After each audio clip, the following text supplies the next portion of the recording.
Hello friends, हम लोग इस वीडियो में 7 अक्टूबर के जो ग्रुप डी के फर्स्ट शिफ्ट का एग्जाम हुआ है उसी के सभी जीके जीएस के क्वेश्चन को मिलाएंगे।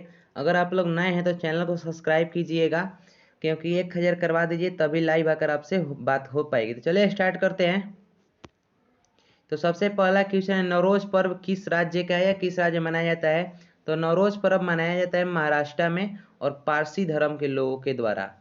अगला क्वेश्चन है, सुमित अंतिल किस राज्य के हैं। तो सबसे पहले जान लीजिए कि सुमित अंतिल जो है भाला फेंक से संबंधित है और ये पैरा ओलंपिक में खेलते हैं, एथलीट है।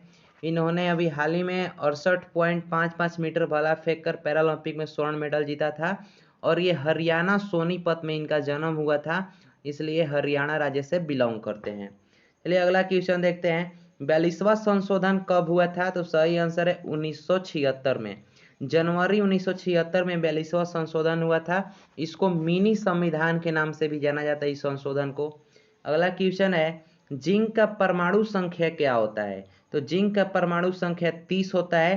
अगर हम वहीं आवर्त की बात करें तो आवर्त कैसे निकला है, 2 8 8 2 8 8 18। तो इसी प्रकार से निकाला है तो कितना हुआ, 8 8 16 2 18 और शेष 12, यानी कि आवर्त 4 में ये आएगा। अगला क्वेश्चन है, राज्यपाल किस अनुच्छेद में है। तो सही आंसर है 153। देखिए 153 जो अनुच्छेद कहता है कि राज्यपाल भारत किसी भी राज्य में राज्यपाल होगा, अनुच्छेद 153 के तहत। और 155 में है राज्यपाल की नियुक्ति कि राष्ट्रपति राज्यपाल की नियुक्ति करेंगे 155 में। चलिए अगला क्वेश्चन देखते हैं। अगला है, उर्दू विश्वविद्यालय के पहले वाइस चांसलर कौन थे। तो सही आंसर है मौलाना आज़ाद। मौलाना आज़ाद उर्दू विश्वविद्यालय के पहले वाइस चांसलर है और इसके संस्थापक थे सैयद अहमद खान। चलिए अगला देखते हैं 7 नंबर। अगला है, नंदा देवी नेशनल पार्क कहाँ स्थित है।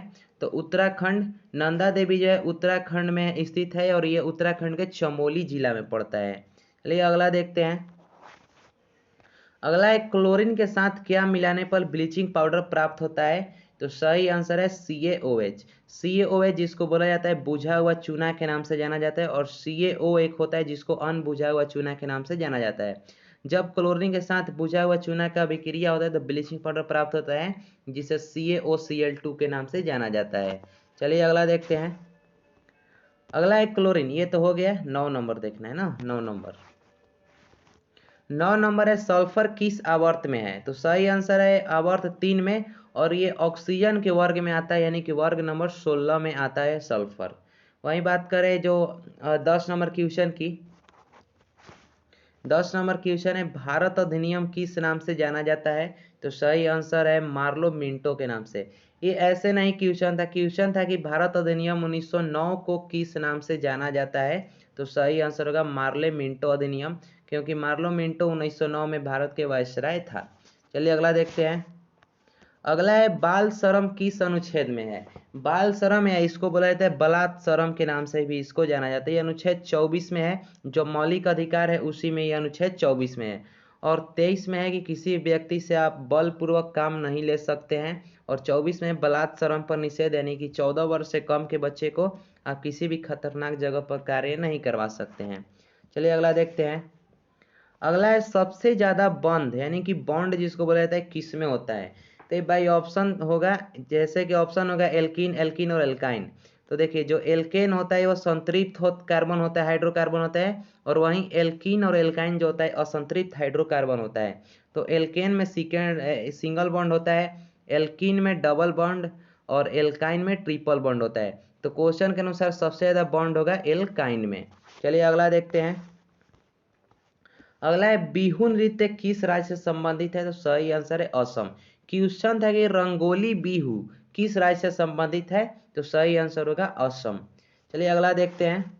अगला क्वेश्चन था आवर्धन से कि अवतल लेंस का आवर्धन निकालना था। अब क्वेश्चन पूरा नहीं है मगर हमको पता है m बराबर जो होता है -v/u होता है। तो आप लोग इसी पर अगर बनाए हुए तो आपका आंसर आ गया होगा। अगला देखते हैं 16 नंबर। क्वेश्चन था कि जब CO2 और O2 अभिक्रिया करके कार्बन मोनोऑक्साइड बनाते हैं तो यह कौन सी रिएक्शन है। तो देखिए ये एकल विस्थापन अभिक्रिया हुआ। जब CO2 और O2 जब अभिक्रिया करेंगे तो कार्बन मोनोडाइऑक्साइड के साथ साथ कुछ ऑक्सीजन भी निकलेगा। तो इस प्रकार ये क्या हुआ, एकल विस्थापन अभिक्रिया। चलिए अगला देखते हैं। अगला है, कितने शिक्षकों को राष्ट्रपति के द्वारा पुरस्कार दिया गया है। क्वेश्चन ये पूरा नहीं हमारे पास आ पाया है, लेकिन इसका आंसर होगा कि मार्च में अभी हाल ही में राष्ट्रपति के द्वारा जो बनी है द्रौपदी मुर्मू, उन्होंने 46 शिक्षकों को अभी हाल ही में पुरस्कार दिया है। चलिए अगला देखते हैं। अगला है, दही में नींबू मिलाने पर क्या होता है।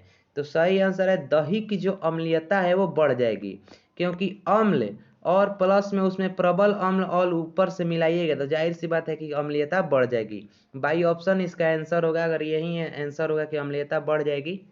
चलिए अगला देखते हैं।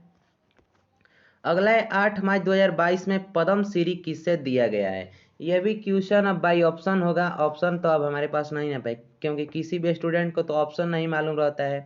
तो याद रखिए कि हाल ही में 124 व्यक्तियों को पद्मश्री दिया गया है, जिसमें कुछ प्रमुख व्यक्ति हैं जैसे कि बिपिन रावत को भी मिला था और कुछ व्यक्ति थे। तो ऑप्शन से अगर आपको जो होगा वही आंसर होगा। अगला है, राजस्व घाटा क्या होता है। तो इसका आंसर मैं नहीं लिख पाया हूँ, आप लोग देख लीजिएगा।